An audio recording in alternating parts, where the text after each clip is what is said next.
Hello again. It's the ultimate IMG from Manchester. I get called out because I did the CSA 4 times. And like I've always said, one of my driving principles now is to make sure that as many people as possible do the CSA only once. So today what I'd like to do, when I tell people that it took me almost 7 years to complete the CSA and complete GP training, they wonder, how is that possible? So I thought I'll take you through, how it went step by step today. I'm hoping that somebody will learn something from it. And so it all started in August 2012 when my wife and I left Glasgow and moved to England in pursuit of GP training. I think by that time she had just completed her master's degree, which was the reason we moved to Glasgow in the first place. So I got was a little town just outside of somewhere between Sheffield and Doncaster, you can see on the map, called Worksop. I started that on the 1st of August 2012. However, because I had to take at least a month out, in September, October to go and regularize my visa, because they wouldn't let me do it as a dependent on tier 1. They insisted I had to move to tier 2. There was a way I could have fought it at the time, but I just thought, quicker to just get a new visa and just get on with it. By the time I got back, they said that first block of 4 months was not going to count for me, so they only started counting my training from the 5th of December 2012.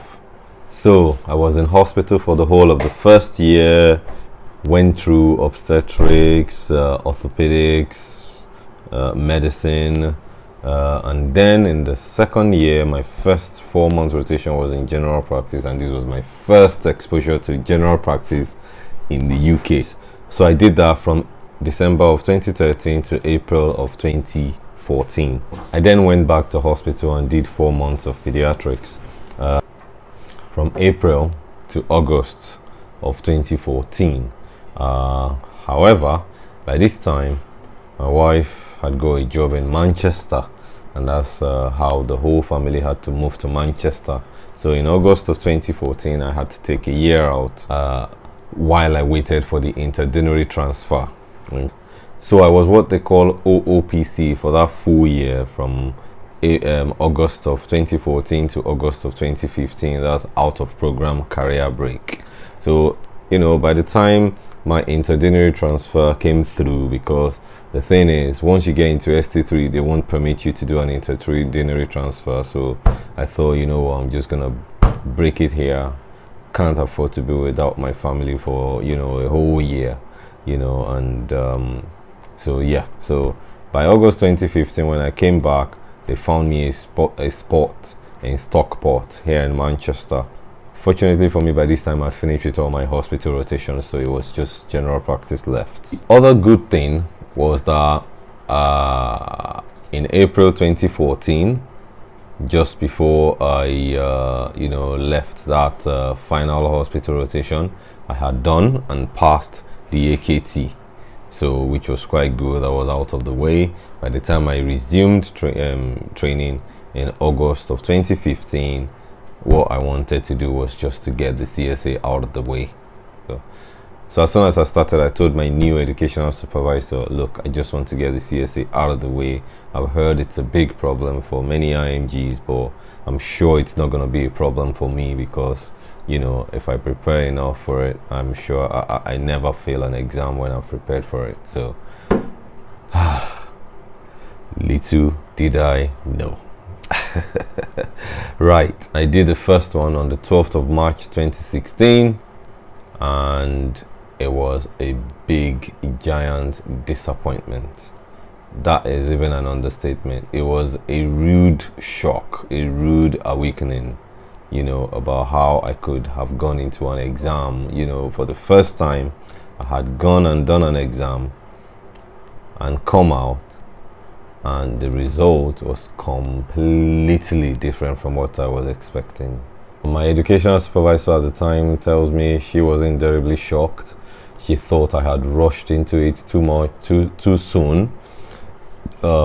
She thought I should have, waited a bit more and got a bit more experience in general practice. But I thought, geez, my magic formula for any exam is gather all the materials, give yourself 3 months of intense study and intense practice, and no exam is unassailable. That is a magic that has worked all my life. So the CSA was just not playing ball. Okay.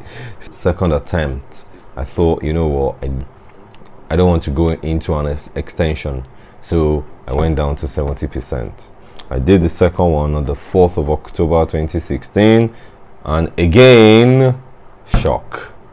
My mark was marginally better, but again, a shocker. Okay. By this time, I was beginning to question myself. I was beginning to doubt myself. I was beginning to wonder what's going on here. How can you prepare for an exam and do it twice? That has never happened to me before, and still fail. Okay, what's going on here? And the funny thing is, and the kind of feedback that you get from the RCGP doesn't really tell you what the problem is. It doesn't. It's really scanty, superficial feedback. So as soon as I saw that result, I thought, geez, if I had to wait till the next February to do it again, then surely I was going to go into an extension, and I wanted to avoid that at all costs. Okay, so what did I do? I went down further to 50%.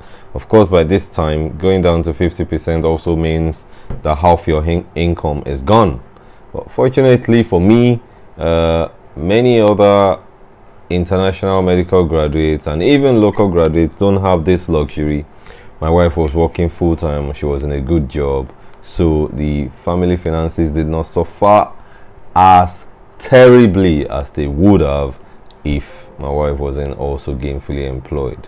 But it still told on us. Okay, so I went down to less than full-time equivalent, 50% time, and did the CSA for the third time just before my training time was going to run out on the 4th of February 2017. And of course, I failed again. By this time I thought, right, that's it, I've had enough, I'm out of here. My training ended on the 24th of February. That was about 3 weeks after that CSA. I did not bother to ask for an extension. They said they would offer me an extension. I said, no thanks, I'm sorry, I'm out of here. I went back to the hospital. However, during this time, I started getting all sorts of phone calls. There were 2 people specifically that were just pestering me and I don't know what we're gonna do with all this, with mothers and wives. I do not know it. You shouldn't give up, you should go back, you have one last chance, you should just do it, and know you've given it your best shot, and this and that. Well, I just couldn't bear the thought of going back to it. So in November 2017, I finally bowed to the pressure and asked the deanery to let me back into the program, and they graciously accepted. But to be honest, at the back of my mind, I was thinking, you know what? It's not just my last chance at the CSA. It's the UK General Practice's last chance at the CSA. I thought, you know what? It's the NHS's last chance, all right, at the CSA. It's the RCGP's last chance at the CSA. This was the mind I went in with it. Then that's when I thought, well, if I'm going to give it my best shot, then this time I need a specialist. I need an Ogbontarigi. Remember that word from my last video? That's when I remembered my sighting of Matt Smith at the Euston Square, the RCGP offices in London. This time I was fortunate.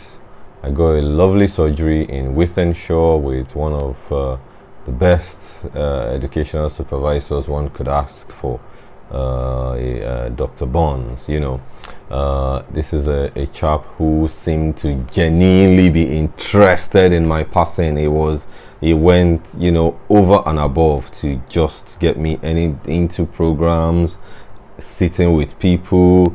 I think I'm going to do a whole different video on the role of an educational supervisor in your passing the CSA. You know, if they have taken your interest to heart, you are very fortunate. So I did the extension, which should have been 6 months, in 1 year, you know, because I did it at 50% time equivalent. That's November 2017 to November 2018. I did the exam in October 2018, and finally, voila, there it was, a pass.